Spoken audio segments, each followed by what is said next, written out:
Chapter 1. The problem. David Harris stared at the glowing lines of code on his monitor, the way some people stared at sunsets. To him, this was beauty, logic woven into art, a tapestry of algorithms that promised adventure. His fingers hovered over the keyboard, then dropped to the desk with a soft thud. He leaned back in his chair, rubbing his eyes, and let out a long breath that sounded suspiciously like defeat. The game was almost ready. After 2 years of relentless work, late nights fueled by coffee, weekends sacrificed to debugging, his dream was within reach. A virtual reality dungeon crawler unlike anything on the market. Not the gimmicky walk around your living room and hope you don't trip over the dog kind of VR. No, his system was elegant, immersive, safe. A reclining chair with vibration units to simulate impact, a transparent audio dome for full 3D sound, and a headset so light you could forget you were wearing it. Every detail had been engineered for comfort and realism. He'd even designed modular brackets so players could mount the system to a bed if they wanted to game in pajamas. It was brilliant. It was ambitious. It was useless without a party. David swiveled his chair toward the window. Outside, July sunlight spilled across his porch, turning the iced tea in his glass into liquid amber. He picked it up, condensation slick against his fingers, and took a slow sip. The tea was warm now. He'd been thinking too long. That was becoming a habit. He needed 3 more players. The game was built for a party of 4, and while he could test mechanics solo, he couldn't simulate the chaos of real teamwork. He needed to know if the servers held under pressure, if the puzzles scaled properly, if the boss fights felt balanced. And for that, he needed people. People. The word felt foreign in his mouth. David wasn't antisocial. He told himself that often, like a mantra. He just didn't have time. Friends required maintenance, and his life had been a series of deadlines and caffeine highs. Sure, he had acquaintances, coworkers who sent memes, family who called on holidays, but no one he could ask for this kind of favor. Hey, want to spend hours in my garage testing a game that might crash and burn? Yeah, that would go over well. He'd even considered asking his parents, before imagining his mother shrieking when a skeleton decapitated her avatar. She'd ground him at 37. No thank you. David set the glass down and stared at the porch railing, as if answers might sprout from the wood grain. He needed help, and bribery was out of the question. He wanted testers who cared about the experience, not people lured by gift cards. But where did one find 3 willing souls in the middle of summer? The crunch of tires on gravel broke his reverie. He glanced up as a silver SUV pulled into the driveway next door. His neighbor, Rhonda Baker, stepped out, sunglasses perched on her head, a grocery bag balanced on one hip. 2 kids tumbled out behind her, a boy and a girl, all elbows and chatter. David had seen them before, in passing, but never spoken beyond the obligatory wave. They'd lived next door for over a year, and he knew embarrassingly little about them. Single mom, if the absence of a second adult was any clue. The boy looked 14-ish, the girl maybe 13. Both carried the restless energy of summer vacation.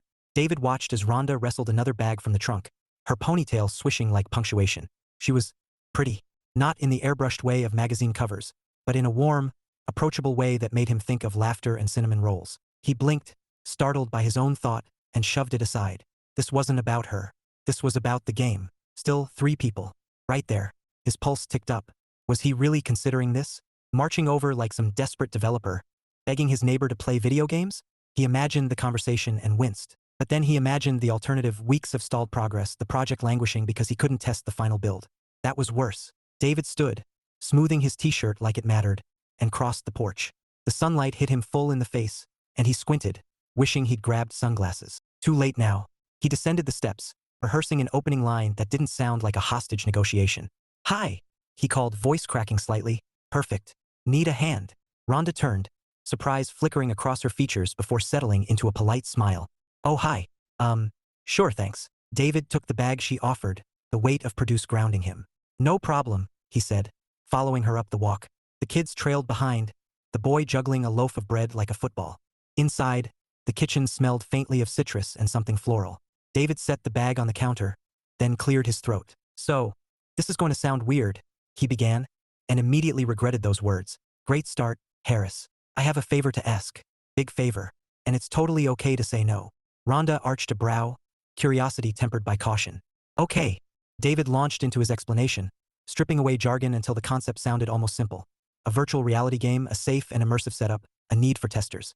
As he spoke, the boy's eyes widened, pupils dilating like he'd glimpsed the Holy Grail. The girl leaned in, grinning. Rhonda listened, arms folded, skepticism etched in the curve of her mouth. "It's just for testing," David added quickly. "No pressure. If it sounds like a hassle, forget I asked." The boy practically vibrated. Mom, please. This is epic." Rhonda shot him a look. "Ethan, Mom, come on. It's VR. And a dungeon crawler. You love puzzles. The girl chimed in, voice sweet and strategic. It could be fun, Mom. Family bonding. David held up his hands, retreat already in motion. Seriously, no guilt. I just thought I'd ask. Thanks for letting me ramble. He backed toward the door, offering a sheepish smile. Enjoy your groceries. And then he was outside, heart thudding, wondering if he just detonated his dignity. He crossed to his porch, sank into the chair, and stared at the iced tea like it might offer absolution. Behind him, laughter spilled from the kitchen, bright, conspiratorial. He didn't hear the words, but he could guess. The kids were plotting. And maybe, just maybe, his luck was about to change. Chapter 2. The Ask. Rhonda Baker had barely set the last grocery bag on the counter when the kitchen erupted into chaos. Ethan was practically bouncing on his toes, his voice pitched somewhere between excitement and desperation. Mom, did you hear him? VR. A dungeon crawler. This is the best thing ever. Lily, ever the strategist, slid in beside him with a grin that could melt glaciers. It sounds fun, Mom. Family bonding. You always say we need more of that.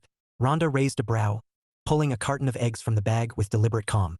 Family bonding doesn't usually involve, what did he call it? Skeleton decapitations? Ethan waved his hands like that was a minor detail. It's virtual. Safe. He said it's immersive. Like, next level immersive. Rhonda sighed, brushing a strand of hair from her forehead. She'd met David Harris exactly twice before today. Once when she moved in, and once when their mail got mixed up. Both times, he'd been polite, quiet, and vaguely distracted, like his mind was orbiting a distant planet. Handsome, sure, in a low-key jeans and t-shirt kind of way. But this was unexpected. Look, she said, stacking cans in the pantry. I don't know him, and I'm not sure I want to spend hours in some virtual dungeon. Mom, Ethan clasped his hands in mock prayer. Please, he needs testers. We'd be heroes. Lily chimed in, voice sweet as sugar. And it's not like we're doing anything else this summer. Rhonda shot her a look. You have chores. Chores can wait, Lily said breezily. This is educational. Teamwork. Problem solving. Rhonda almost laughed. The girl could sell sand in a desert. She turned back to the counter, trying to ignore the flicker of curiosity tugging at her. Virtual reality. She'd never tried it.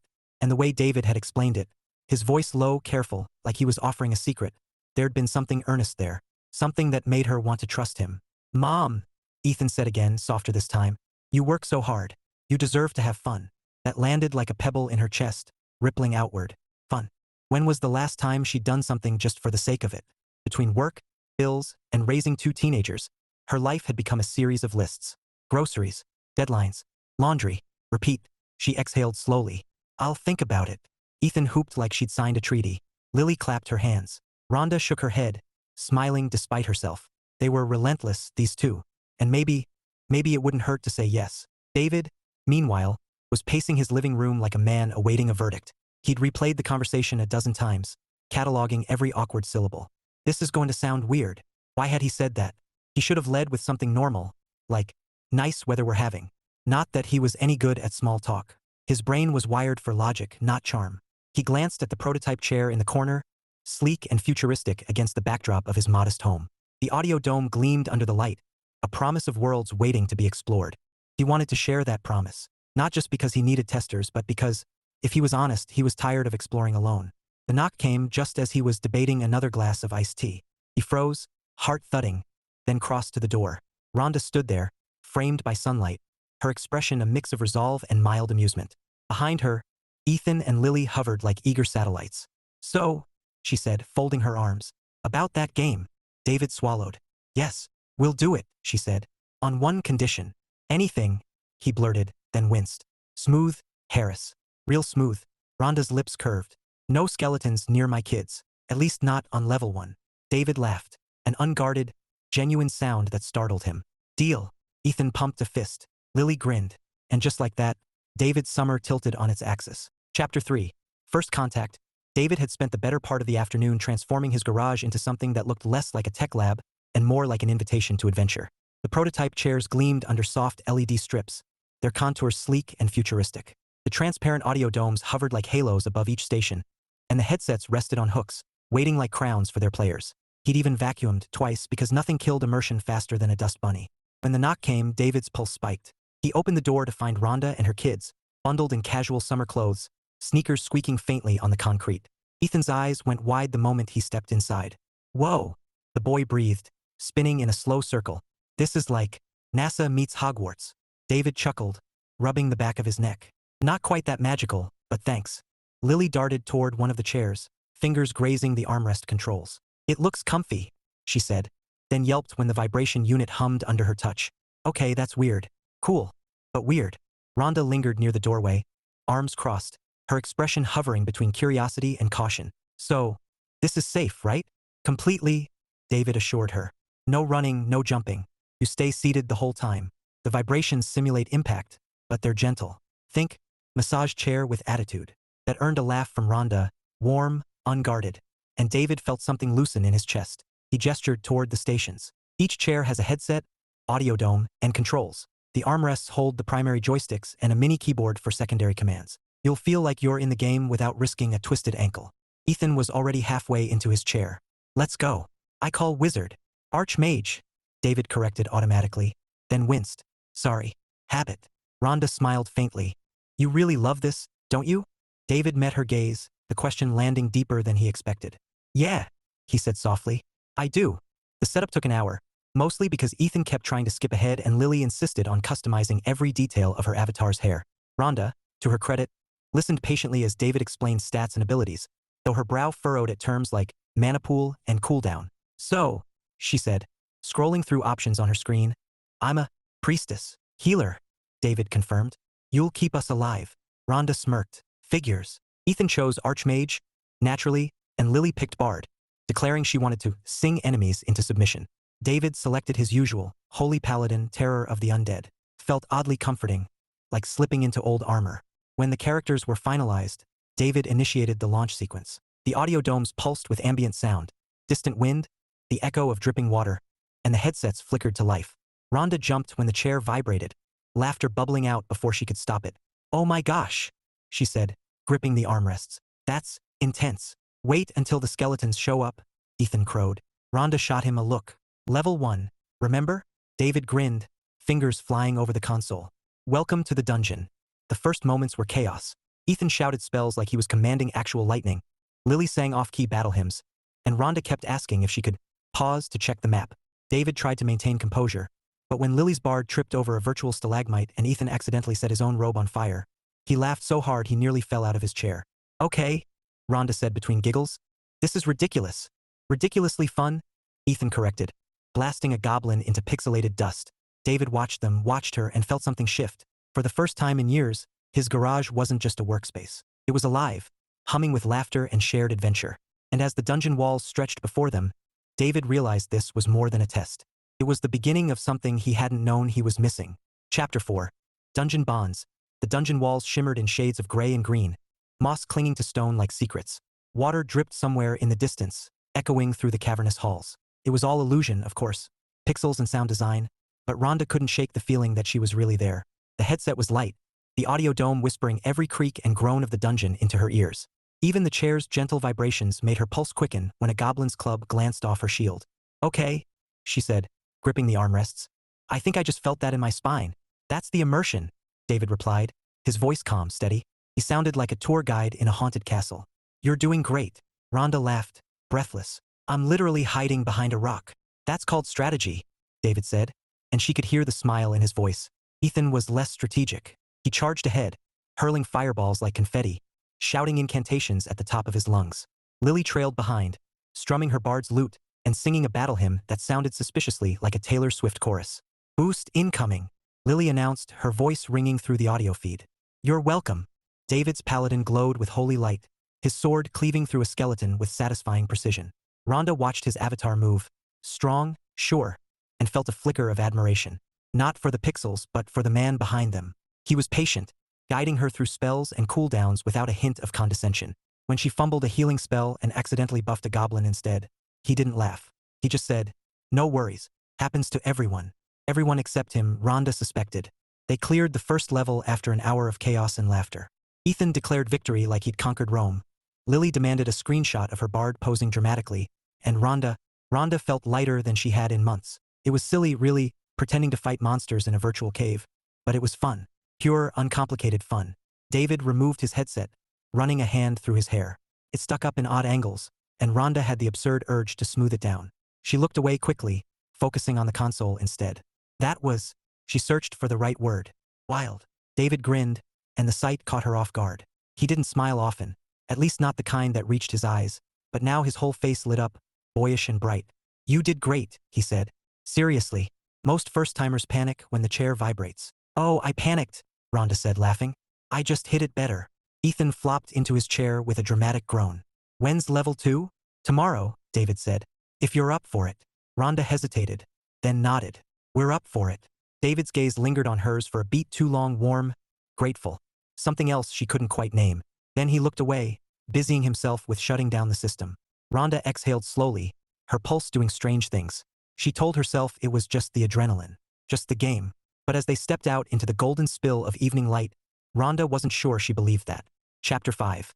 Leveling up. By the time October rolled in with its crisp air and pumpkin-scented everything, the evening sessions had become a ritual. At 7 sharp, Rhonda and her kids would stroll across the driveway, laughter trailing behind them like autumn leaves. David would be waiting, garage spotless, chairs aligned, headsets gleaming, pretending he hadn't been checking the clock since 6:30. It was strange how quickly the rhythm settled. Work, dinner, dungeon, repeat. And somewhere between goblin ambushes and dragon hordes, David found himself looking forward to more than just bug reports. He looked forward to Rhonda's laugh, the way it bubbled up when Lily's bard tried to serenade a troll, or the soft crease between her brows when she concentrated on a healing spell. He looked forward to the sound of her voice saying his name, even if it was followed by, David, why is the skeleton wearing a Santa hat? That had been a coding joke. He hadn't expected her to notice. Tonight, the garage smelled faintly of cinnamon. Rhonda had brought a candle, declaring the space too sterile for family fun. David hadn't argued. He liked the warmth it added, the way it softened the edges of his tech haven. Okay, Rhonda said, settling into her chair. What's the mission? Level 5, David replied, fingers flying over the console. Undead crypt, lots of traps. Great, Rhonda muttered, because nothing says relaxing evening like booby traps. Ethan grinned. I'm ready. Fireballs locked and loaded. Lily strummed her virtual lute. Prepare to be inspired. David slipped on his headset, hiding the smile tugging at his mouth. They were ridiculous and perfect. The dungeon unfolded in eerie beauty, arches carved with runes, shadows pooling like ink. Rhonda's priestess moved cautiously, staff glowing faintly. David kept his paladin close, shield raised, ready to intercept anything with too many teeth. Trap ahead, he warned, scanning the floor. Pressure plate. Where? Rhonda asked, squinting. Right, David started, but Ethan barreled forward, triggering the plate with a triumphant shout. Arrows shot from the walls in a glittering storm. Rhonda shrieked, chair vibrating as her avatar took a hit. Oh my gosh, she cried, laughing even as she healed herself. Ethan, worth it, Ethan yelled, incinerating a skeleton. David groaned, but he was grinning. Remind me to nerf the traps. Remind me to ground my son, Rhonda said dryly, and David laughed so hard he nearly missed his next block. They cleared the crypt after an hour of chaos, emerging victorious and slightly hoarse from shouting. Rhonda pulled off her headset, cheeks flushed, eyes bright. David felt something twist in his chest, a sharp, unexpected ache. She looked happy, and he wanted to keep her that way. Good work, he said, voice steadier than he felt. You're getting the hang of it. Rhonda smiled, tucking a loose strand of hair behind her ear. Maybe, or maybe you're just a really good teacher. David swallowed, heat creeping up his neck. I try. Their eyes met, and for a moment, the garage felt smaller, the air thicker. Then Lily broke the spell with a dramatic sigh. Can we have hot chocolate next time? For the vibe. Rhonda laughed, the tension dissolving like sugar in tea. Hot chocolate it is. David nodded, pretending his pulse wasn't doing somersaults. He told himself it was just the game, just the routine. But as Rhonda's laughter lingered in the air, David knew better. Chapter 6, Thanksgiving Side Quest. David Harris had never been invited to a Thanksgiving dinner that didn't involve his parents, a folding table, and his uncle's annual rant about football referees. So when Rhonda appeared on his porch the Tuesday before Thanksgiving, holding a pie dish like a peace offering, he nearly short-circuited. Hi, she said, smiling in that easy way that made his brain forget how words worked. We were wondering if you'd like to join us for Thanksgiving dinner. Nothing fancy. Just turkey, chaos, and my kids arguing over cranberry sauce. David blinked. Me? Yes, you, Rhonda teased. Unless you've got other plans? Other plans. He thought of his fridge. Half a carton of eggs, a lonely jar of salsa, and shook his head. No plans. I'd love to. Her smile widened, and David felt something warm unfurl in his chest. Great. 4 o'clock. Bring your appetite. Thanksgiving Day arrived with the scent of roasting turkey drifting across the driveway. David stood outside Rhonda's door, clutching a bottle of sparkling cider like a talisman. He debated wine, but what if she didn't drink? Cider felt safe, festive even. The door swung open, and chaos spilled out. Ethan in a football jersey, Lily wearing a pilgrim hat, and Rhonda in an apron dusted with flour. She looked radiant, not in a glamorous magazine cover way, but in a warm home-is-here way that made David's throat tighten. "You made it," Rhonda said, ushering him inside. "Come on, we're just finishing up." The kitchen was a battlefield of aromas. Turkey, cinnamon, something cheesy bubbling in the oven. David offered the cider, which Rhonda accepted with a grateful smile. "Perfect," she said. "You're officially part of the feast." Ethan popped up beside him, grinning. "You carving the turkey?" David froze. Rhonda laughed. "Ignore him. He's just trying to delegate." But 10 minutes later, David found himself wielding a carving knife under the watchful eyes of 2 teenagers and 1 amused mother. He'd carved code, debugged systems, engineered virtual worlds, but this was a boss fight. "Just slice along the breast," Rhonda coached, her voice warm with laughter. "Not your fingers." David concentrated like he was defusing a bomb. The knife slipped once, sending a piece of turkey skidding across the platter. Ethan cheered like it was a touchdown. Lily snapped a photo. Rhonda laughed so hard she had to grab the counter for support. "Okay," David said, grinning despite himself. "I'm officially better at killing dragons." "Noted," Rhonda said, eyes sparkling. Dinner was loud and messy and perfect. They talked about everything: school, favorite movies, Lily's obsession with musicals, Ethan's dream of becoming a game designer. Rhonda shared stories about her childhood, and David found himself laughing more than he had in years. When dessert rolled around, pumpkin pie with extra whipped cream, Rhonda nudged the plate toward him. "You're part of the family tonight," she said softly. "No excuses." David swallowed hard, the words lodging somewhere deep. Part of the family. He wanted that, wanted it more than he'd expected. Later, as he walked home under a sky dusted with stars, David felt something shift. The garage wasn't the only place that felt alive now. His world was expanding, warmth spilling into corners he'd kept locked for years. And at the center of it all was Rhonda, laughing in her flour-dusted apron. He wondered, not for the first time, what would happen when the game ended. Chapter 7. Mistletoe Miss. December arrived like a glitter bomb. Lights strung across rooftops, wreaths on doors, and the faint hum of carols drifting through the neighborhood. David noticed it first when Rhonda's porch transformed overnight into a Hallmark movie set. Twinkling lights framed the doorway, a garland hugged the railing, and a glowing reindeer stood sentinel on the lawn. He told himself he wasn't staring. He was appreciating craftsmanship. By the time he stepped into his garage that evening, cinnamon candles had been replaced with a full-blown holiday invasion. Rhonda appeared carrying a box of ornaments, Lily trailing behind with a string of lights, and Ethan lugging a Bluetooth speaker blasting Jingle Bell Rock. David blinked. Did I miss a memo?" Rhonda grinned, eyes sparkling beneath a knit beanie. "We decided your dungeon needs holiday spirit." Ethan was already draping lights over the audio dome. "It's festive. Boss fights feel less scary with twinkle lights." David opened his mouth to protest, then closed it. Because honestly, the garage looked cheerful, warm, like a place where laughter belonged. "Fine," he said, surrendering with a smile. "But if the dragon gets tangled in lights, that's on you." They played level 8 that night, a frozen cavern glittering with ice crystals, snow crunching under virtual boots. Lily sang carols mid-battle. Ethan tried to roast marshmallows over a pixelated fire, and Rhonda laughed so hard she nearly dropped her headset. When the session ended, they lingered, sipping hot chocolate Rhonda had insisted on bringing. The garage glowed softly, lights twinkling against steel and wires. David felt content.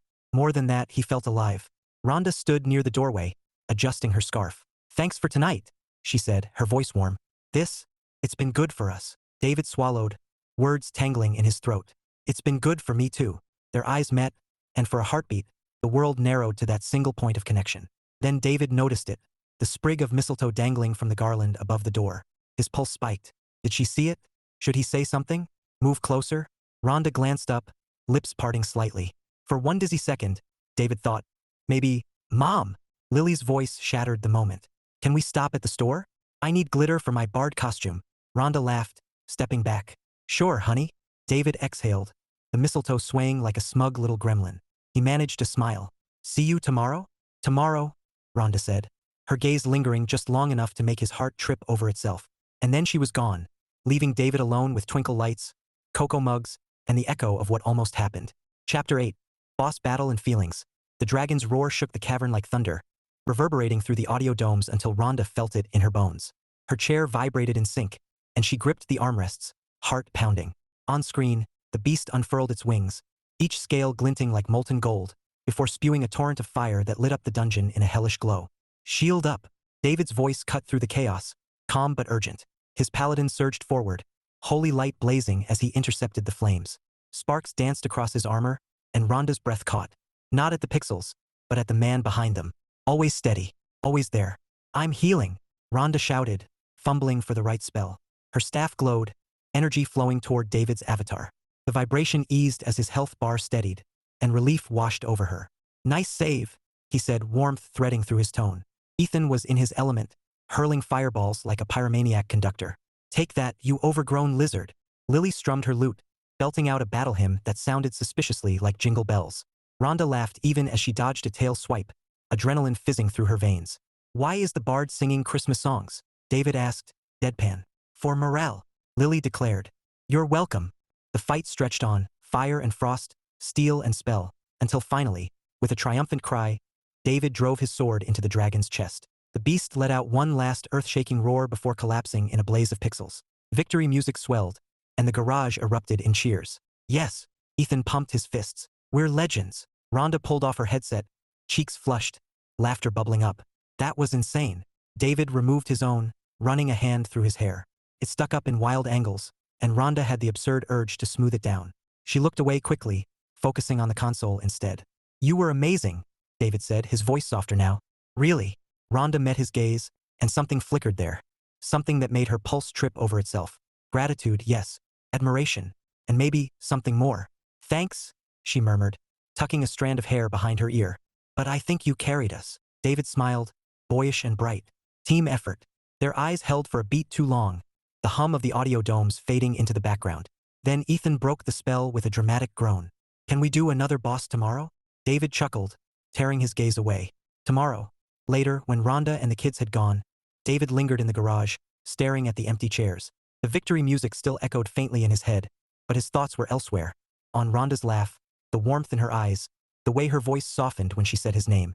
He'd built this world to escape loneliness. Now, every time they played, he felt less like escaping and more like coming home. And that terrified him, because what happened when the game ended? Chapter 9. Secret Santa Chaos. The first snowfall dusted the neighborhood like powdered sugar, and Rhonda's living room looked like Christmas had exploded. Tinsel draped over the mantel, stockings lined up in perfect symmetry, and a tree glittered in the corner, its branches heavy with ornaments that told stories. Hand-painted baubles, paper stars from school projects, and one lopsided angel that Lily swore was vintage. David stood awkwardly near the doorway, clutching a gift bag like it might detonate.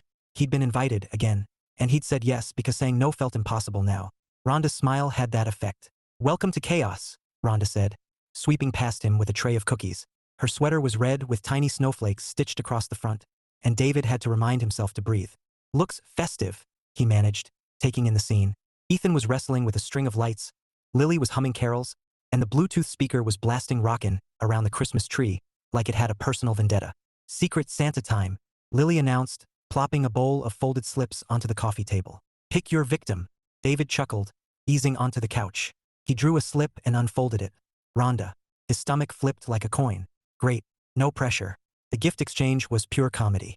Ethan had drawn Lily and presented her with a glitter bomb kit, which immediately detonated across the rug. Lily shrieked. Rhonda laughed until tears pooled in her eyes, and David just watched her, memorizing the curve of her smile. When his turn came, he handed Rhonda the bag, pulse hammering. Inside was a leather-bound journal embossed with a delicate silver treble clef, because she'd mentioned once, in passing, that she loved music but never had time to write anymore. He'd remembered. He'd spent an hour picking the right one. Rhonda lifted the journal, fingers tracing the design. Her breath hitched just slightly. David, this is beautiful. He shrugged, heat creeping up his neck. Thought you might like it. I love it, she said softly, and when her eyes met his, something warm and unspoken passed between them. Something that made the room blur, the laughter fade, until it was just her and him and the quiet hum of possibility. Later, as he walked home under a sky strung with stars, David felt the weight of that look, that smile, like a secret tucked in his pocket. The game was nearing its end. Christmas was days away, and his heart was already there, wrapped in red and silver, waiting for her to open it. Chapter 10. The final dungeon. Snow fell in lazy spirals outside, frosting the world in white. Inside David's garage, warmth pulsed from twinkle lights strung across steel beams, casting a soft glow over the 4 gaming stations. It was Christmas Eve, and the air hummed with anticipation, not just for the holiday, but for the endgame. This is it, David said, voice steady despite the storm in his chest. Final level. Rhonda smiled, settling into her chair. Her scarf brushed her cheek, and David had to look away before his thoughts betrayed him. Ready when you are, she said, her tone light, but her eyes held something deeper, something that made his pulse trip. Ethan was practically vibrating. Let's crush this boss. Lily strummed her virtual lute, grinning. Victory carols incoming. David slipped on his headset, fingers flying over the console. The dungeon bloomed into existence. A cathedral of shadows and marble, columns soaring into darkness. At the far end loomed a door carved with runes, its surface shimmering like moonlight on water. The Gate of Truth, David announced. To open it, each of us must answer a puzzle. Define puzzle, Rhonda said warily. David smiled. You'll see. The first riddle appeared above Ethan's avatar in glowing script. Name the funniest fail you've had in this dungeon. Ethan laughed so hard his chair shook. Easy. When I roasted myself with a fireball. Epic fail. The door pulsed, runes glowing brighter. Lily's turn. Share the silliest thing you've done in-game. Oh, that's obvious, Lily said, strumming dramatically. Serenading a troll with jingle bells. You're welcome. The runes flared again. Rhonda's question hovered in the air. Admit the moment you laughed hardest during this quest. She chuckled, eyes soft. When David tried to explain mana pools while Ethan was yelling about goblins. I thought I'd choke on my cocoa. David grinned, warmth curling through him. The door shimmered, almost open. Then his question appeared. Reveal the most embarrassing thing that happened to you in this game. David's throat tightened. He could lie, say something about tripping a trap or missing a block. But this was his moment, his Easter egg, his truth. He drew a breath, voice low but clear. The most embarrassing thing is falling in love with my play testers. Silence. Then Rhonda's breath hitched, audible through the audio feed. The kids froze wide-eyed. And the door, oh the door, burst open in a blaze of light. Beyond it, on a pedestal of gleaming marble, sat a ring box. Virtual, yes, but real enough to make Rhonda's eyes glisten. David's paladin stepped forward, sword lowered. His voice trembled, but his words were steady. Rhonda, will you let me be part of your family? For a heartbeat, the world held its breath. Then Rhonda laughed, a sound rich with joy and disbelief, and tears shimmered in her eyes. Yes, she whispered. Yes, David. Ethan whooped. Lily squealed. The dungeon erupted in victory music, but David barely heard it. Because Rhonda was smiling at him like he was the only quest worth completing. Chapter 11. Yes, in virtual and real, the garage was quiet now. The glow of monitors dimmed, the hum of the audio domes fading into silence. David removed his headset slowly, his hands trembling. Not from the game, but from the words still hanging in the air like starlight. Rhonda stood across from him, headset dangling from her fingers, eyes bright with something that made his breath catch. The kids were buzzing, Ethan practically vibrating, Lily whispering a rapid-fire string of, oh my gosh, but David barely heard them. His world had narrowed to Rhonda, to the way her smile trembled at the edges, like she was holding back tears and laughter all at once. David, she said softly, stepping closer. Did you mean that? He swallowed hard, his voice rough. Every word. For a heartbeat, silence stretched, thick, electric, before Rhonda closed the distance and wrapped her arms around him. It wasn't a tentative hug. It was warm, certain, like a door swinging open after years of being locked. David froze for half a second, then melted into it, his heart pounding against hers. Yes, she whispered again, her breath brushing his ear. Yes, you can be part of our family. Ethan hooped so loud the twinkle lights rattled. Lily clapped her hands, bouncing on her toes. David laughed, half joy, half disbelief, and held Rhonda tighter, memorizing the feel of her, the scent of cinnamon and winter clinging to her hair. When they finally pulled apart, Rhonda's cheeks were flushed, her eyes shimmering. You know, she said, smiling through tears, most guys just use mistletoe. David grinned, his pulse still racing. I like to think big. They stepped outside into a world dusted with snow, the night sky strung with stars and Christmas lights glowing like promises. Rhonda slipped her hand into his, fingers fitting like they'd been waiting for this moment. David squeezed gently, the weight of loneliness lifting like fog burned away by morning sun. For the first time in years, he wasn't thinking about code or deadlines or the next patch. He was thinking about her, about them, and the future unfolding like a quest he couldn't wait to begin. Behind them, Ethan and Lily darted ahead, their laughter ringing through the cold air. Rhonda leaned against David, her voice soft and certain. Merry Christmas, David. He looked at her, at the woman who'd turned his quiet world into something bright and wild and full of life, and smiled. Merry Christmas, Rhonda. Chapter 12. Christmas morning. David woke to the sound of laughter drifting through the frosted air. For a moment, he lay still, letting it wash over him. The kind of laughter that filled spaces, softened edges, and made a house feel like home. He wasn't in his own house, though. He was in Rhonda's living room, curled on the couch beneath a plaid throw, the scent of cinnamon rolls and pine weaving through the air like a promise. The tree glittered in the corner, its lights blinking lazily, ornaments catching the glow of morning sun. Stockings bulged on the mantel, and wrapping paper littered the floor like confetti. Ethan was perched cross-legged by the tree, tearing into a box with the enthusiasm of a dragon slayer. Lily twirled in her new scarf, humming carols under her breath. And Rhonda stood by the kitchen doorway, holding a mug of cocoa, her smile soft and warm as candlelight. David sat up, rubbing sleep from his eyes. "Morning," he said, voice rough with sleep. "Merry Christmas," Rhonda replied, crossing the room to hand him a mug. Her fingers brushed his, lingering just long enough to send a spark racing up his arm. "Merry Christmas," he echoed, and the words felt different this time. Full, real, like they belonged to something bigger than a holiday. The morning unfolded in a blur of joy. They exchanged gifts, David's heart stuttering when Rhonda handed him a small box tied with silver ribbon. Inside was a fountain pen, sleek and elegant, engraved with his initials. "For all the worlds you'll create," she said softly, and David had to swallow hard before he could speak. "Thank you," he murmured, his voice thick. "It's perfect." They ate cinnamon rolls by the fire, laughter spilling like sunlight. Ethan challenged David to a rematch in the dungeon, just for fun, and Lily insisted on singing victory carols during breakfast. Rhonda rolled her eyes, but her smile never dimmed. And through it all, David felt something he hadn't felt in years: belonging. Not the fleeting kind, not the surface-level warmth of holiday cheer, but the deep, steady kind that anchored you, that whispered, "You're home now." Later, as snowflakes drifted past the window and the kids darted off to test their new gadgets, Rhonda settled beside David on the couch. Her hand found his, fingers intertwining like it was the most natural thing in the world. "So," she said, her voice low, teasing, "does this mean the game's over?" David turned to her, his smile slow and certain. "No," he said softly. "This is just the next level." Rhonda laughed, leaning into him, and David thought, no, he knew, that this was the best quest he'd ever taken. Chapter 13. Epilogue, the next level. Spring sunlight spilled across David's garage, now transformed from a tech cave into something brighter, warmer, a space that felt lived in. The dungeon chairs were still there, polished and ready, but now they shared the room with a cozy love seat, a coffee station, and a corkboard cluttered with sketches and sticky notes. Beta launch day had arrived, and the hum of excitement was almost louder than the servers. David stood at the console, fingers flying over keys, his heart thudding like it had during that final boss fight months ago. Except this wasn't just about code anymore. This was about everything that had come after: the laughter, the late-night cocoa, the way Rhonda's hand fit perfectly in his. "Ready?" Rhonda's voice floated from behind him, warm and teasing. She stepped into view, wearing jeans and a soft green sweater, her hair catching the sunlight like spun gold. David turned, and for a moment he forgot about servers and deadlines. "Always," he said, and meant it. Ethan and Lily burst in like twin whirlwinds, carrying a banner that read, "Dungeon Hearts Beta Launch," in glittery letters. Lily grinned. "We're basically co-founders now. Pretty sure we deserve royalties," Ethan added, plopping onto a chair. David laughed, shaking his head. "You two deserve a medal for surviving my bug fixes." Rhonda slipped her arm through his, her smile soft. "And for matchmaking," she whispered, just loud enough for him to hear. David's pulse skipped. "You think they planned it?" "Oh, absolutely," Rhonda said, eyes dancing. "You were their favorite side quest." The beta went live with a click, and cheers erupted.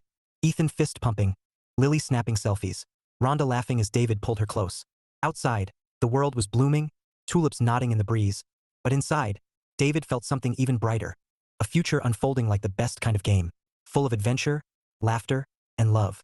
He glanced at Rhonda, at the kids, at the glowing screen that had started it all, and smiled. "Ready for the next level?" he asked softly.